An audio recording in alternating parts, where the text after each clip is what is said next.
camera. I think from a production standpoint, we're already there as far as animation rigs goes, rendering quality, shaders. It's all ready to go. The only key piece that was missing was getting the input data. Yeah. Because mocap is just so difficult, right? Yeah. You need the cameras, the suits, and so on. So this is the missing piece, and I think this will really unlock some cool things very, very soon. Yeah, it's got quite a bit of potential, as we seem to be finding out on a daily basis.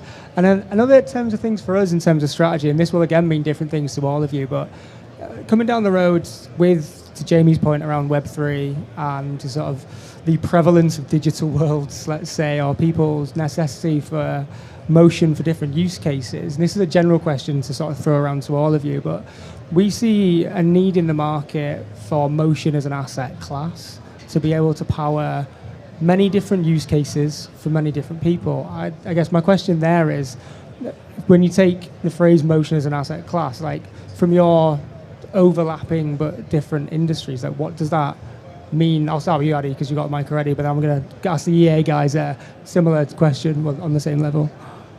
I mean, a standardized rig is probably the most basic thing. We should all just agree on one type of rig that could work for like maybe 5 different industries and another rig for 5 other different industries. Everyone's laughing on the rig sides. Yeah. We were just laughing because we want a standardized rig as well. And Jamie's having a problem with standardization at the end. So. Yeah.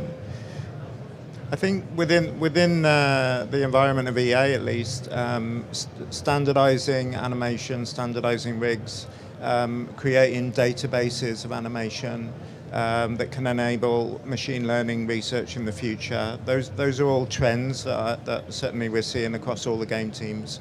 So I think that's just going to continue, really. And do you see that sort of being like just a wider adoption across the industry in general? I mean, obviously, yes. you've got the big players will do it ultimately, yeah. right? But I mean, it started with Washington State University with motion graphs and motion fields, and then Ubisoft were doing motion matching, and we're developing similar technologies within EA. Yeah. And it's just going to get more and more, and look better and better and more natural.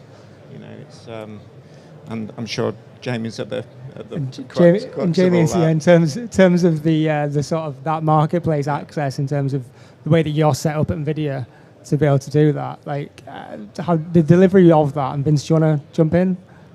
I was just going to talk about like delivery outputs. There's so many different formats, and multiple teams using the expectations very different. So kind of goes back to the rig standardization. I mean, as an industry to have a standardized rig, I mean, I'm sure every single company is already trying to standardize their own rigs. Yeah. And again, let's say you do standardize it. Now, every company has a ton of animation assets. Yeah. How do you retarget all of that onto the next? I was about to say that retargeting, right? Like that's a big not problem as such, but it's a skill, right? And there's a way to do it. And there's ways people do it differently. Like you do it extremely well, but sometimes with animation data, what we can see is falling down as the retarget stage in terms of that. I mean.